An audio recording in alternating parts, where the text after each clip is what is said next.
Hello，大家好。我是蓝索人设计师 Jimmy，今天邀请大家来到这个地方呢，跟你们借个15分钟，把时间本身拿出来，我们来洗洗牌。你可以端一杯热拿铁，泡一杯冷泡的乌龙茶，喝一杯日本的黑豆茶，坐下来，让我们一起把嗯深夜的时间调成0.75的倍数，就是0.75的倍数是快是吗？对，是慢，OK。你会发现啊，其实就是其实我们这个台就是想讨论的东西就是很松弛，光影、节奏、呼吸、手腕上的小浪漫。那这一集呢，我同样挑了3只主角，有 Longines，有 Tudor，有 Breitling，3种性格、3种品牌、3种速度、3种不一样的天气。窗边的柔光，街口的微风，黄昏前的那一口深呼吸。OK，那在开始之前呢，依照惯例，按赞订阅小铃铛，记得打开，把这个频道留在你的口袋清单里面，因为我知道你们不光只是在找一只表，你们也是在找着一种可以让日子好看的方法。那接下来呢，我会先走过一点点的时代背景，去理解这3只表为什么会长成这样，然后把镜头慢慢的推进到设计的细节以及机芯的逻辑，并且最后还是现实的聊一下市场的价格，以及这3只表在深夜的咖啡场景里面各自适合谁。So, are you ready? 把手机暗度调一点，调暗一点点。我们把手机关静音，让嘈杂的生活随着打卡下班的那一个瞬间，就一起离开我们吧。OK，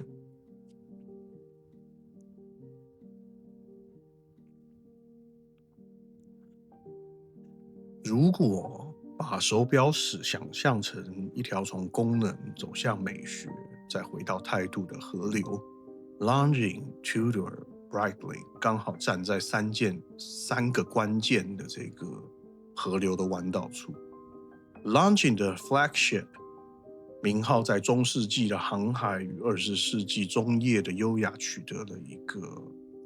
平衡，既是远行的象征，也是重返生活秩序的开始。Flagship Heritage Moonface 则又把这个古典的3针加上了月相，用一种日常里面的浪漫去回应战后欧陆的那一种审美，那是对于秩序、比例、温柔抛光的一种热爱。Tudor 的 Black Bay 58则是把1958年潜水语言重新翻译成现代日常使用的比例，它没有任何的炫技，它修复一种日常的坚定。39mm 的表径，略为突出的蓝宝石玻璃，典型的指针、雪花针，它把工具跟穿搭缝合在一起。你可以穿亚麻衬衫去见客户，也可以穿 T 恤散步去买咖啡豆，风格一点都不会失焦。再来是 Breitling 的 Navy Timer B0143。我会选43这个 size，其实很主要一点是，我觉得当表的盘面的复杂度到一个程度的时候，我不会希望它太小，我会希望它稍微放大一点点，会更为大气。不过这东西当然就美丑各自有各自的主观，所以你们也可以自己去试试看，43、41还是46比较适合你自己。OK，它有内斜边的这个刻度，有外圈的滑齿，有3眼计时，小宇宙般密密麻麻的经纬分明。它代表了把时间驾驭回来的那一种文明的冲动，不是慢，而是把每一秒切成一个可用的工具。也因此，当我们把它放在深夜咖啡的叙事里面，它就是第3章，节奏感强，思绪归位，提醒着我们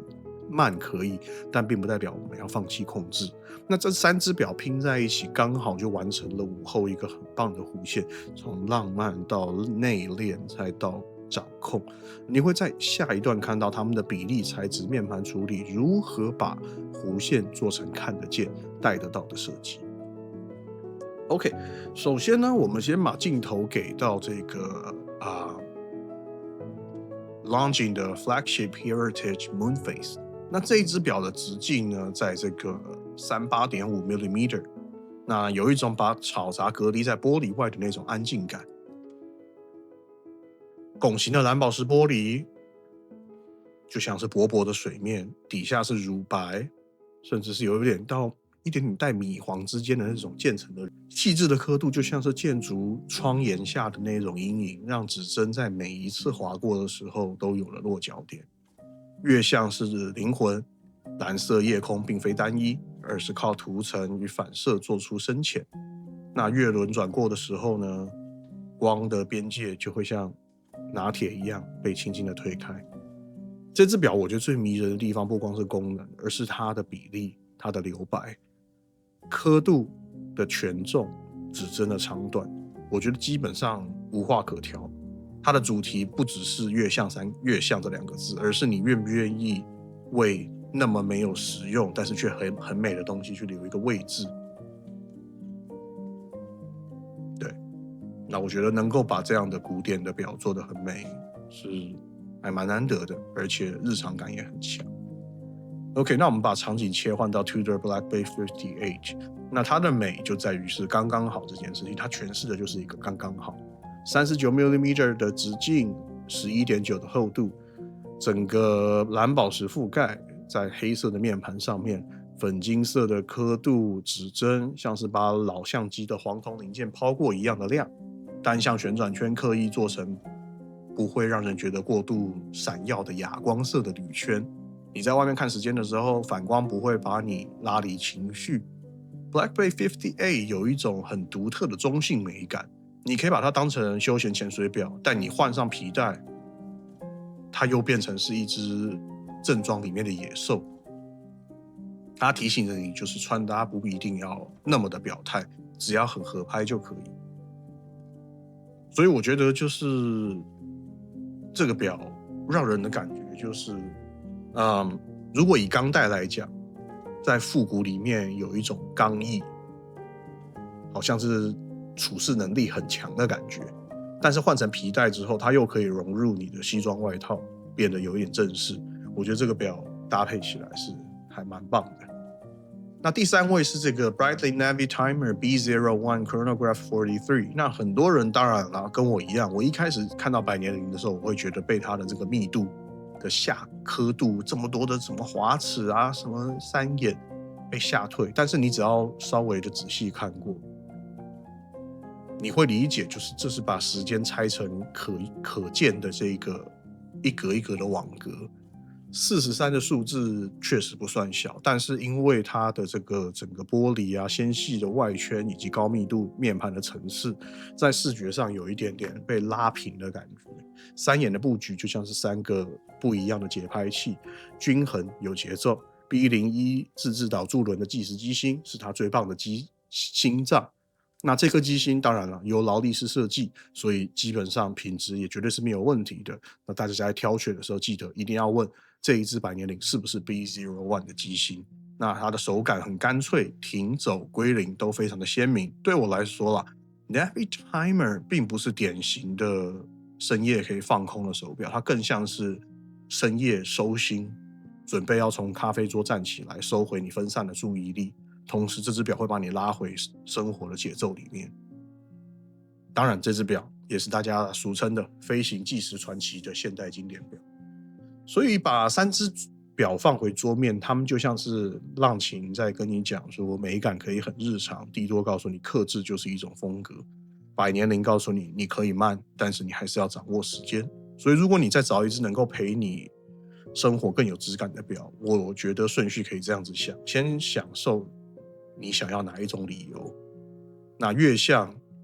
是不是不必要却动人的浪漫？ BB58 是不是比例舒适但是又很耐用？ Navy Timer 则是把时间切割的清清楚楚的那一种你能够掌握的感觉。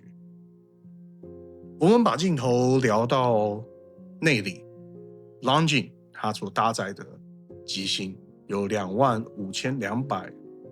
正品每小时，那有72小时细油丝配置，那整个抗时更好。那对于如果比较松散、比较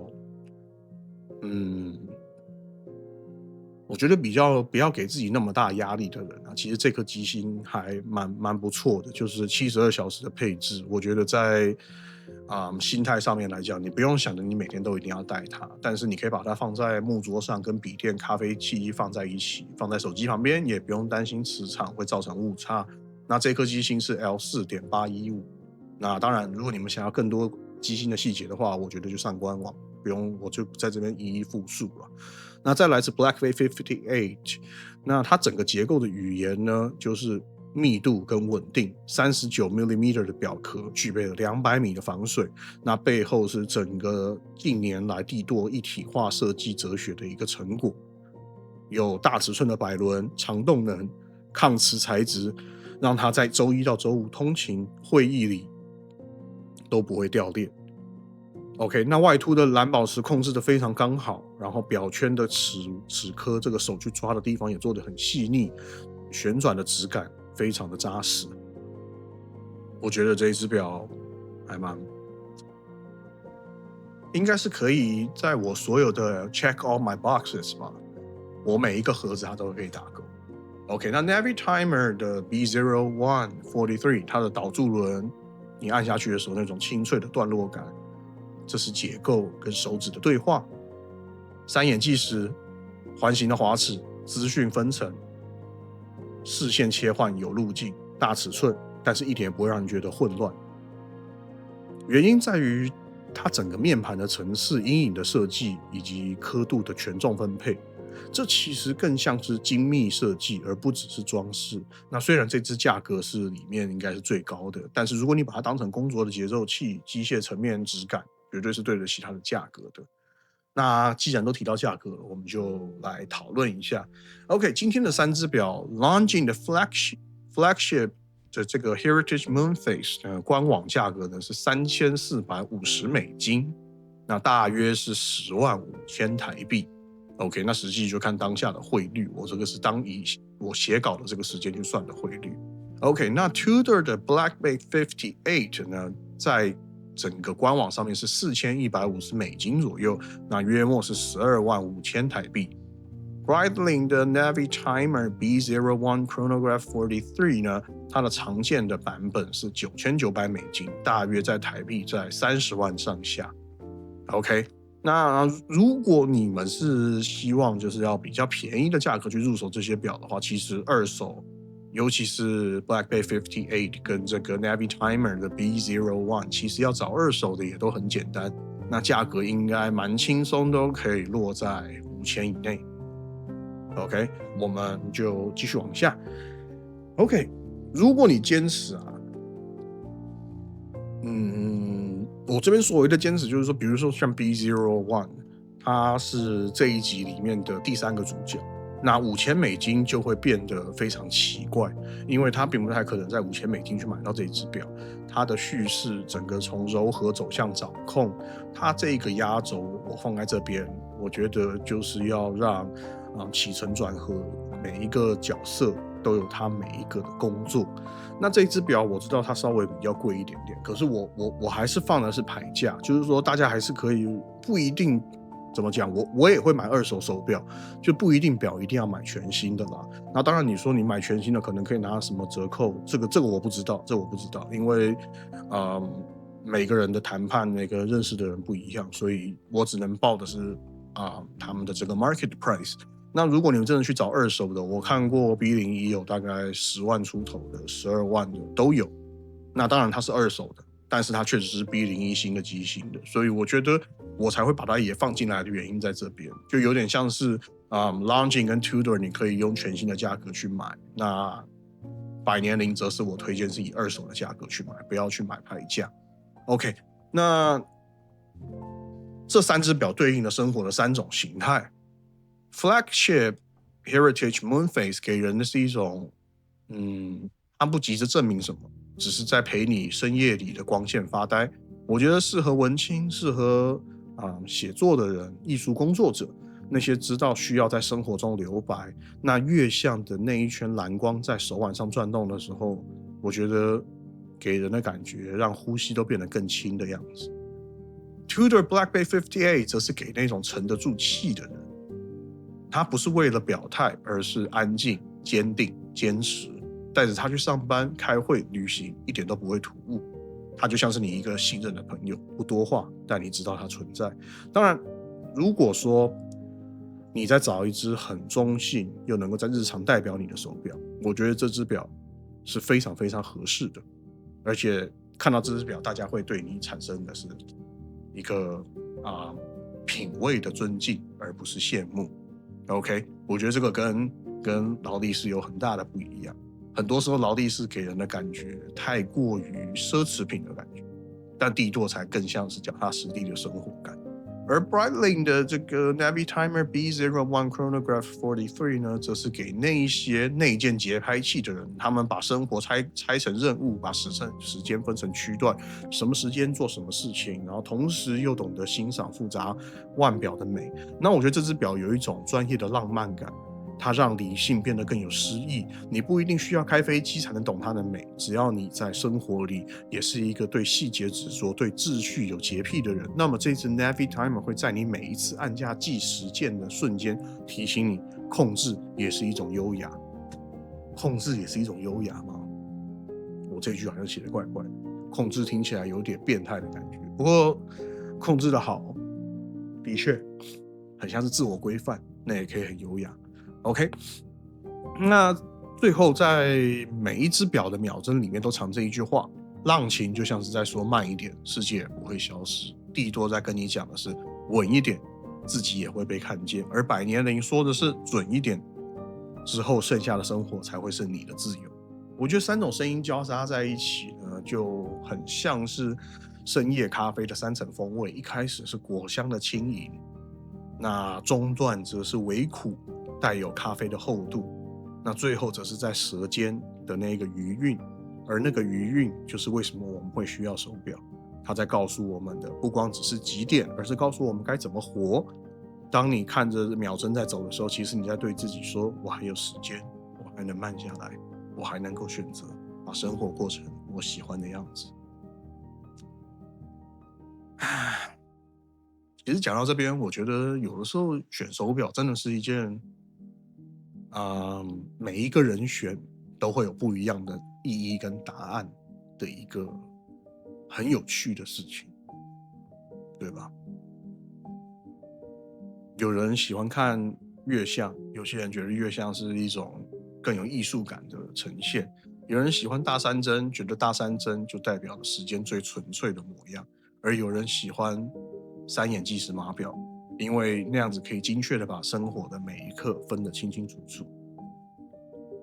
每个人的选择都有他不一样的原因。我是烂熟人设计师 Jimmy，